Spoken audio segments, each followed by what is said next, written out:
The Wild Robot by Peter Brown, Chapter 26, The Performer. Up in the sprawling oak, the goose egg was peeping and wobbling around its nest.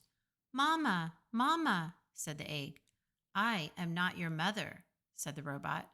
The egg continued peeping and wobbling until nightfall, when the gosling inside settled down to sleep and the egg became quiet and still.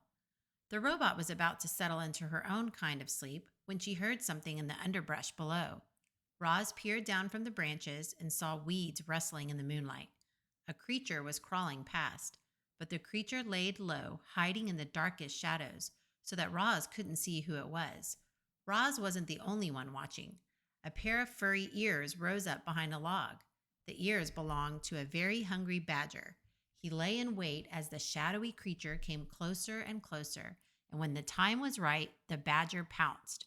You might expect a creature under attack to run for her life or to defend herself, or at the very least to scream.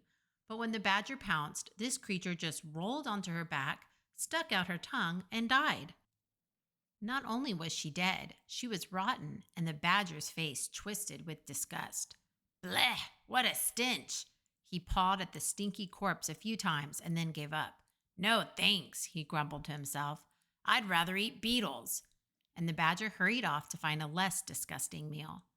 Had that mysterious creature been frightened to death? And how could her body possibly rot so quickly? Roz was confused, and the robot became considerably more confused an hour later when the dead creature's ears began to flicker, her nose began to twitch, and she rolled onto her feet and went on her way as if nothing had happened. The robot's voice called down from the tree, "Are you alive or are you dead?" The creature's voice hissed up from the shadows. "Who's there? Why have you been watching me?" "What you just did was unbelievable," said Roz. "I could not look away."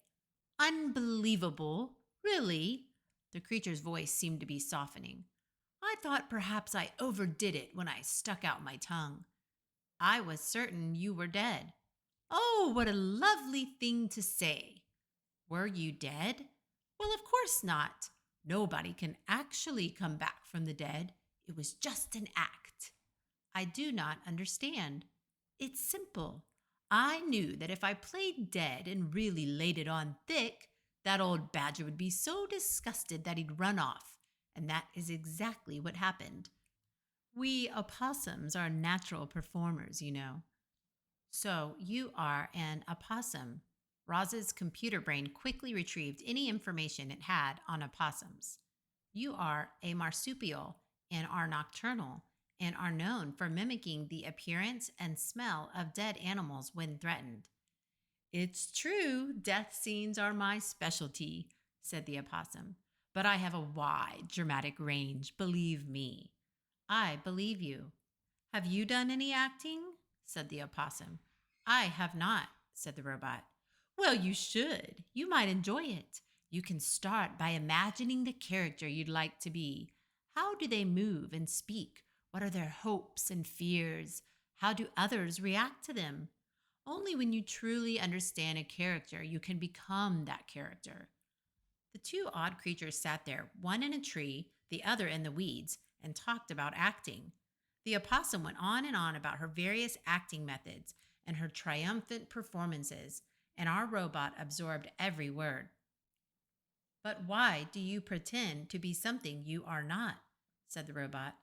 "Because it's fun," said the opossum.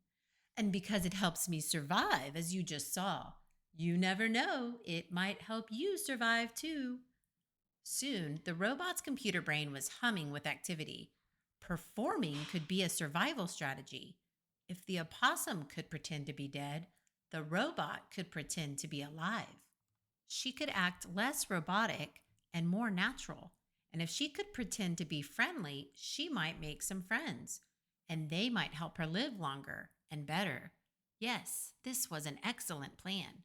Roz wasted no time and spoke her next words in the friendliest voice she could muster. "Madam Marsupial, it would be a great honor and absolute privilege if you would kindly inform me of your name." Roz's friendly demeanor needed some work, but it was a start. "Yes, of course," said the opossum. "My name is Pinktail." And you are? Leaves gently shook as Roz climbed down from the tree. It is a very lovely pleasure to make your acquaintance, my dear Pinktail. A moment later, the robot stepped into the moonlight. My name is Roz. Oh my! The opossum gasped. You're the monster! I am not a monster. I am a robot, and I am harmless. Harmless? Really? Well, you do seem rather gentle. And I heard someone say that you don't eat any food at all, which makes no sense, but hopefully it means you won't eat me. I will not eat you, said the robot. I'm so glad to hear that, said the opossum. And a moment later, she too stepped into the moonlight. It's nice to meet you, Roz. A weak smile appeared on Pinktail's pointy face. Roz thought things were going really well, but she didn't know what to say next. Neither did Pinktail. So the two friendly creatures just stood there together and listened to the crickets for a while. Well, I should be on my way, said Pinktail at last. Have a nice evening, Roz. Have the nicest evening, Pinktail. I shall look forward to the pleasure of encountering you again in the future. Soon, I hope. Farewell.